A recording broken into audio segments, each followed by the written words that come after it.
Live from New Delhi, you're watching DD India Live, India's voice to the world. I'm Mark Lynn. Coming up in the next 30 minutes. Namaskar. Arab and Muslim leaders gather in Riyadh for the Arab Islamic Summit. Saudi Crown Prince demands immediate ceasefire in Gaza and Lebanon.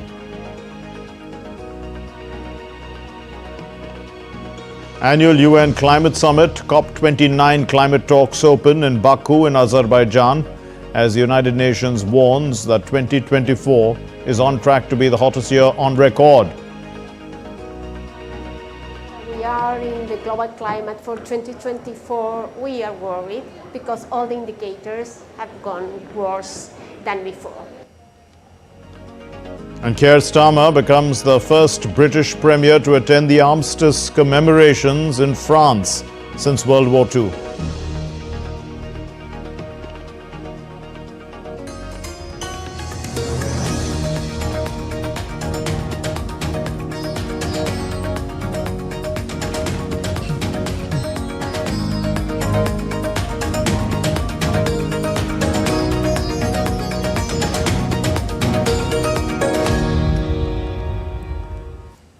Arab and Muslim leaders posed for a family photograph on Monday ahead of an Arab Islamic Extraordinary Summit in Riyadh, set to discuss the Middle East conflict. The summit is held at the invitation of the Saudi Crown Prince, in fact the Saudi Arabia's King Salman, and the Crown Prince Mohammed bin Salman. Now, speaking at the summit, the Saudi Crown Prince Mohammed bin Salman emphasized the need for global efforts to ensure Israel respects Iran's sovereignty. We call on the international community to uphold its responsibility to maintain international peace and security by immediately ending the Israeli aggression against our brothers in Palestine and Lebanon, and to ensure that Israel respects the sovereignty of the brotherly Islamic Republic of Iran and refrains from attacking its territories. Israel's Foreign Minister Gideon Czar has said that there has been certain progress on the ceasefire in Lebanon. The statement came after the Israeli army launched an operation in the country targeting Hezbollah. Now, Hezbollah has denied the claim, saying that the Israeli military has been incapable of occupying even a single village in Lebanon. I think there is certain progress working on the issue. We are working with the Americans on the issue. There is progress. The head of Hezbollah's media office has said that the group has not received any proposals on a truce for Lebanon, even as Israel's foreign minister said diplomatic efforts had made progress, and amid Israeli media reports that the cabinet had approved a ceasefire proposal. On the other hand, the climate summit COP29 has opened in Azerbaijan's capital Baku on Monday. As the 12-day summit kicks off, leaders highlighted the need for a new climate finance goal and a leadership and action to save the planet. The focus would be on transitioning away from fossil fuels and to keep the world on the track to 1.5 degrees Celsius of warming. But COP29 overlaps the G20 summit in Brazil, where the climate issues are going to be discussed in detail as well. As a key player in the global south, India at COP29 will play a significant role in shaping the discussions on climate finance. India's stance asserts that developed nations should take greater responsibility in mobilizing financial resources to support developing countries. COP29 is a moment of truth for the Paris Agreement. It will test our commitment to the multilateral climate system. We must now demonstrate that we are prepared to meet the goals we have set ourselves. A new global climate finance goal. If at least 2/3 of the world's nations cannot afford to cut emissions quickly, then every nation pays a brutal price. If nations can't build resilience into supply chains, the entire global economy will be brought to its knees. No country is immune. The World Meteorological Organization has confirmed a stark warning on the first day of the COP29 in Azerbaijan. 2024 is on track to be the hottest year ever recorded. In a new report, the WMO highlighted that from January to September, global temperatures were 1.54 degrees Celsius above pre-industrial levels. In terms of where we are in the global climate for 2024, we are worried because all the indicators have gone worse than before. So particularly the temperature now is 1.54 above the pre-industrial levels, of course with a level of uncertainty, but still worrying. We also found that glaciers are melting faster, sea level rise is increasing faster, the ocean is warming at the speed. I would say precipitation excesses and deficits are increasing. So everything is showing the same trend. The British Prime Minister Keir Starmer joined the French President Emmanuel Macron in Paris on Monday to mark the 106th anniversary of Armistice Day. The day commemorates the end of World War I, which claimed around 10 million lives, many of them on French soil. In a solemn ceremony at the Arc de Triomphe, the leaders laid flowers at the tomb of the unknown soldier, signed the Golden Book, and met with veterans. Starmer's participation makes him the first British leader to attend the Armistice Day event in France since Winston Churchill's historic visit 80 years ago. The French President Emmanuel Macron and the British Prime Minister Keir Starmer reaffirmed their support for Kiev during talks in Paris. British Prime Minister Starmer, who visited Paris for the Armistice Day commemorations, met Macron at the Élysée Palace. Macron's office said the French President and the British Prime Minister discussed the Ukraine situation on the sidelines of Monday's ceremony to mark the anniversary of Armistice Day, which ended World War I in 1918. Russia launched an overnight missile strike in southern Ukraine, killing at least 6 and injuring 21 others, including 5 children. Several buildings caught fire in the region. Emergency blackouts were introduced as a preventive measure in Kiev, following which the Ukrainian Air Force has put the whole country under air raid alerts. The Ukrainian Air Force claims to have shot down 2 missiles and 39 out of 74 drones launched by the Russian overnight. Now, what's happened is that this strike comes a day after Moscow and Kiev had both launched a record number of drone attacks on each other. US President-elect Donald Trump announced on Sunday, late on Sunday, that he is bringing back the hardline immigration official Tom Homan to oversee the country's borders in the upcoming administration.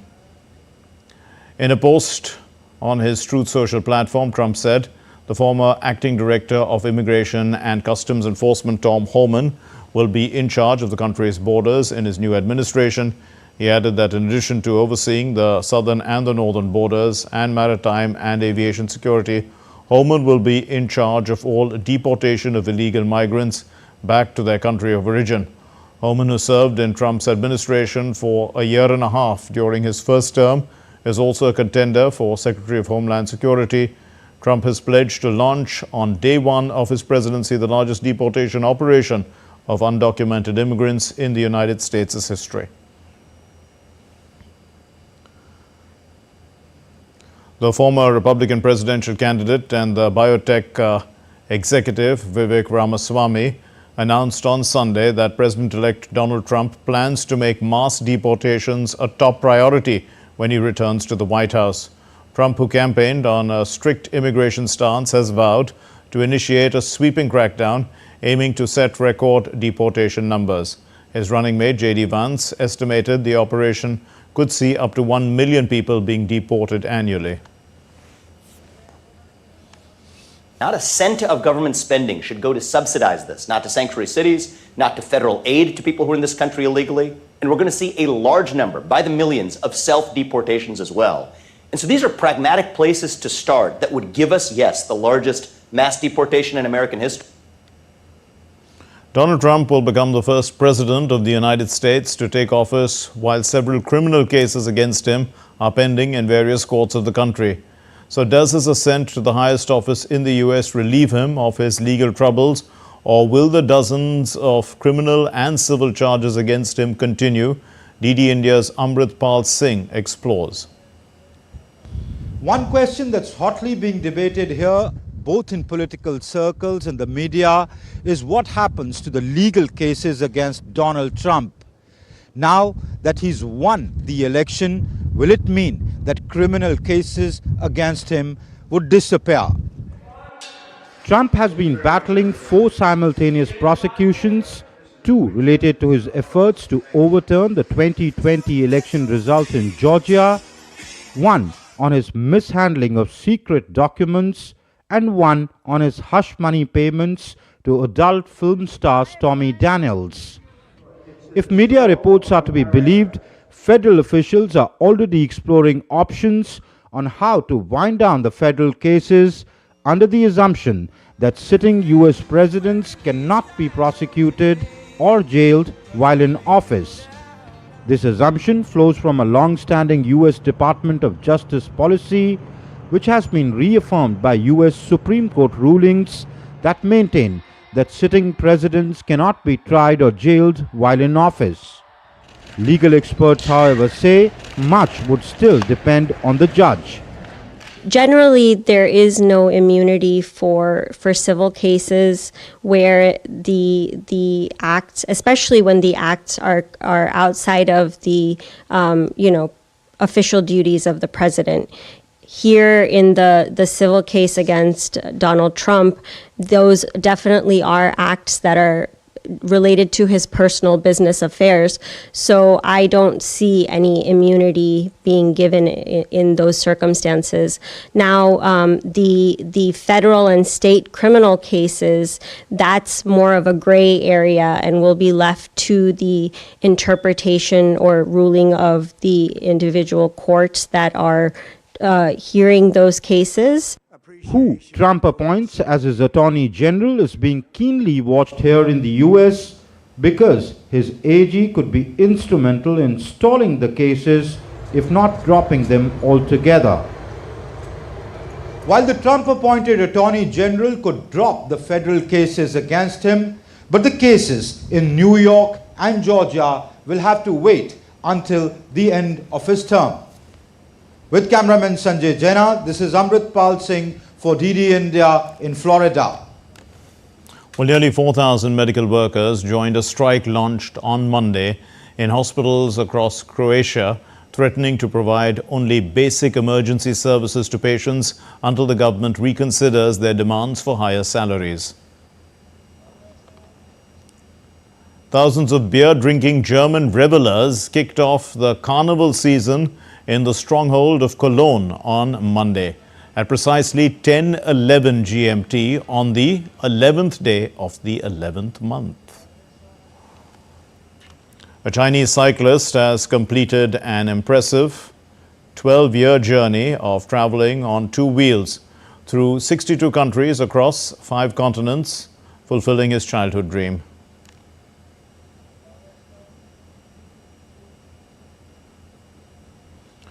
Falconers showcased their skills with birds of prey in a 2-day falconry contest held in Jardina, a town east of Libya's southwest city of Benghazi.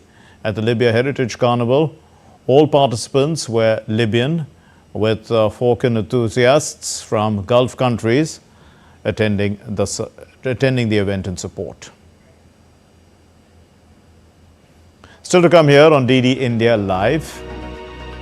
The Kremlin rejects the report on calls between Russian President Putin and Donald Trump, says it's pure fiction. Japan Prime Minister Ishiba survives a parliament vote. He's going to lead a minority government. And the Mauritian Prime Minister Jagannath has conceded defeat.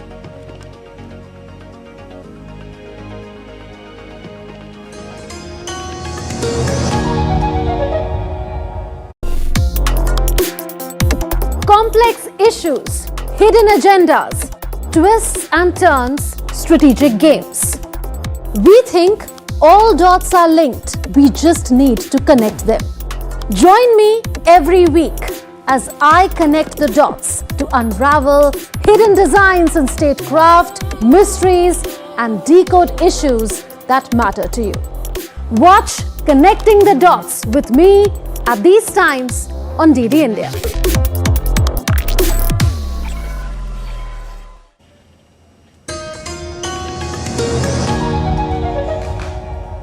You're watching DD India Live. I'm Mark Lin. Japanese lawmakers have re-elected the Prime Minister Shigeru Ishiba as their leader despite his coalition's recent loss of a parliamentary majority in the lower house. In Monday's vote, Prime Minister Ishiba secured 221 votes in the 465-member House and beat the opposition leader Yoshihiko in the first runoff in 30 years. Though his Liberal Democratic Party and its coalition partner Koimito have won this election in the sense that they are the largest block of seats, they've fallen short of a majority held since 2012. Now Ishiba is going to try and get the support of the smaller opposition parties to advance his policy agenda.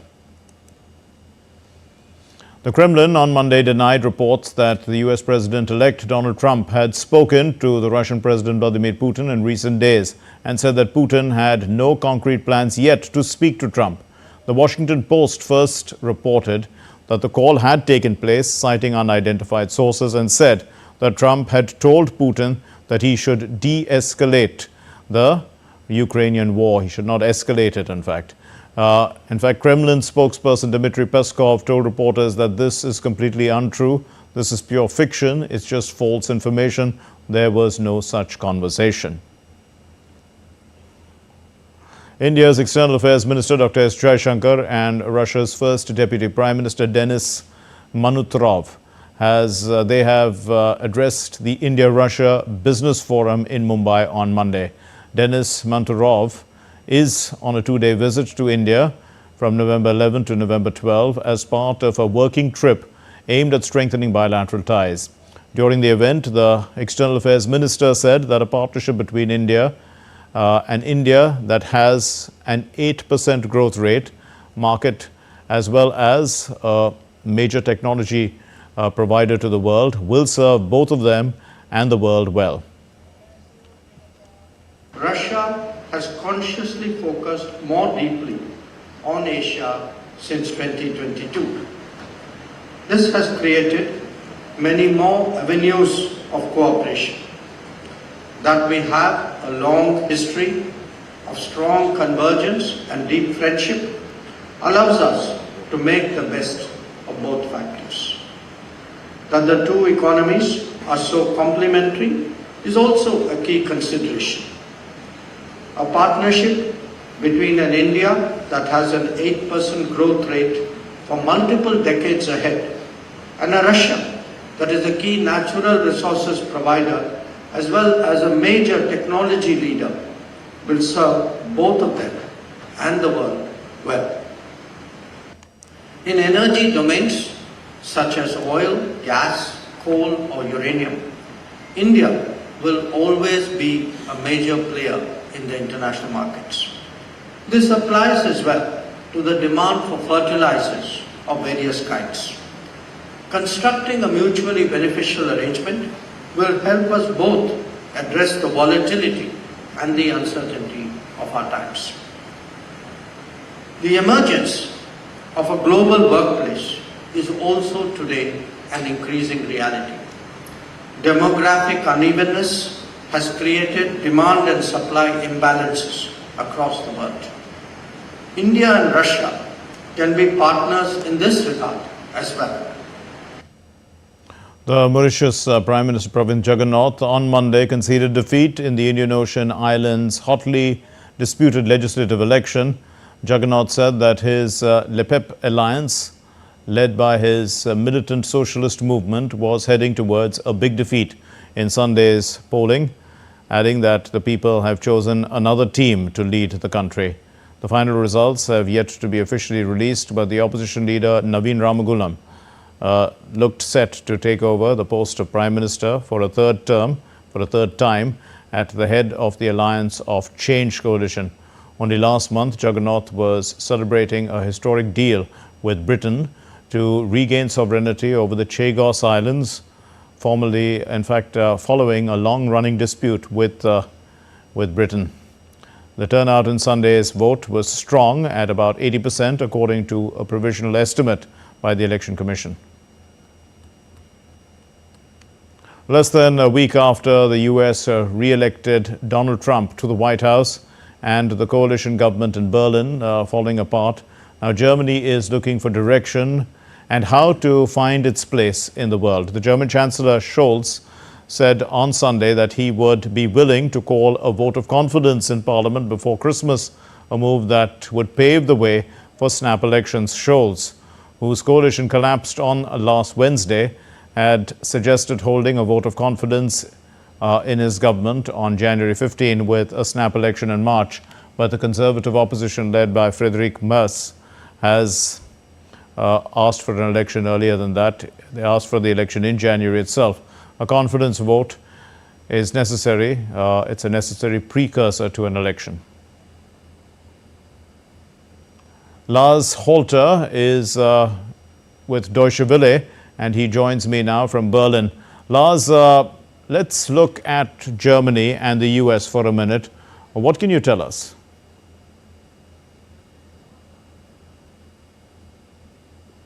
Yeah, thanks for having me. It's interesting to start with Germany and the US, both in the midst of a major change here. In the US, obviously, we will have Donald Trump back in the White House. And we know from his first term, as well as watching him throughout the campaign, that he will not be interested in the same kind of partnership with Germany and with Europe in general that we have had for decades, a partnership that worked both on a political but also on an economic level. And then we have the question too, who will speak for Germany in future, because it looks like we'll be having snap elections here too. Over the weekend, Friedrich Merz came out with a bit of a push. He is the leader of the Christian Democrats, and with that party leading in current polls, he might very well be the next chancellor. He says he knows how to deal with the US under Donald Trump and how to establish a symbiotic relationship. He says, for example, that he would commit to buy fighter jets from the US at a time when obviously the US pushes Germany to spend more on defense,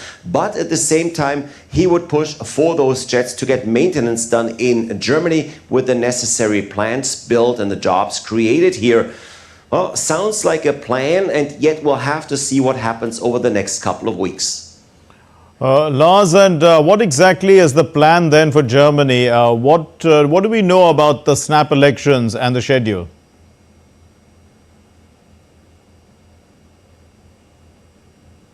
Well, not much at all, except that Chancellor Olaf Scholz said that he is looking at having elections in March, but that doesn't seem to be a good idea in the eyes of, I guess, most Germans, as well as the politicians throughout the parties, and especially the corporate world. The CEO of Deutsche Bank said just before the weekend that every month we're losing now as a result of this power vacuum in Berlin will cost the German economy a year in terms of the country's economic comeback. Many others agree that it's important to elect a new and a strong government as quickly as possible, especially in times of turmoil and with the US changing course. As for the current government, they haven't really explained why it should all take that long. Last I heard over the weekend is that some people said the country doesn't want to have a political campaign overshadow Christmas, or that it would be important to calmly start into the new year. All sounds like a bunch of nonsense, of course, because an election most certainly doesn't ruin Christmas, whereas wasting a lot of time and being without leadership could actually ruin quite a lot for Germany. Well, thanks a lot, Lars Holter. And Bitcoin soared to a record high above $82,000 on Monday, driven by expectations of a cryptocurrency boom in a favorable regulatory environment following Donald Trump's election as US president. The world's largest cryptocurrency has now more than doubled from this year's low of 38,505 and was last trading at 82,236. The convocation ceremony of India's premier fashion technology institute, the National Institute of Fashion Technology, popularly known as NIFT, was held at the Bharat Mandapam in New Delhi, with India's Textiles Minister Giriraj Singh attending the event as the chief guest. The occasion marked a significant milestone for the graduating students who received their degrees amid an atmosphere of celebration and inspiration. Addressing the gathering, the minister commended the hard work, creativity and resilience of the graduating class.